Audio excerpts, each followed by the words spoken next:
Assalamu alaikum wa rahmatullahi wa barakatuh. Hurmatli musulmon birto'g'anlar, sizlar menен Aljardam Qayrimduluk fondi. Biz 10 aprelden 15 aprelge чейинки отчет берүүнү туура көрдүк. Азыркы маалда тагыраак карантин маалында жумушсуз калган, ишсиз калган birto'г'анардын саны кескин өскөн. Бизге дагы ошого жараша чалуулар өсүүдө.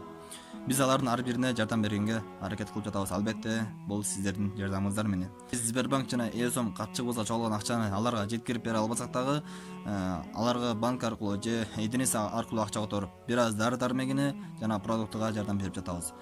Алла Таала керемет Куранда "Астагфиру билла, мен жаа бил хасанати фалаху ашру амсалиха". Ким бир жакшылык кылган болсо, ага 10 эселеп кайтып келет дейт. Урматтуу мусулман birto'g'anlar.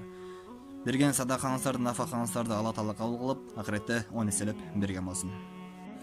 Токтор Сардарбек, Бишкек шаары Аламидин району Көлбаев көчөсү 45 500 сом. Арсмендиев Жидакан, Бишкек шаары Алтын Казык району Калсыр жаңгоношу 2 көчө 41-ге 500 дениса. Сатыбалдайы Наргиза, Бишкек шаары Ленинский району Шевченко көчөсү 107/1 700 сом. Маматалиев Марат, Бишкек шаары Агорго коночу Татыбы көчөсү 100/7 50 сом менен 1000 сом акча которулду. Мамкасымов Кылычбек Жалал-Абад облусу Созак району Достук айыл Алынкулов көчөсү 1000 сом. Келдибаева Гүлдана Карабалта шаары 1000 рубль. Капарбек кызы Чынара Ыскөл облусу Аксу району Кыбырбаш айыл Чикаев көчөсү 38 1000 рубль. Камбаров Айталкын Бишкек шаары Свердловский район Бакаята коночу Ермек көчөсү 14 1000 сом.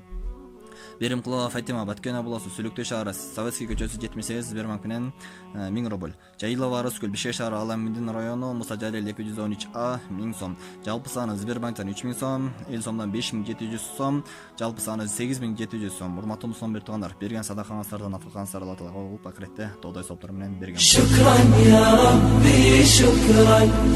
Hadayta qalbi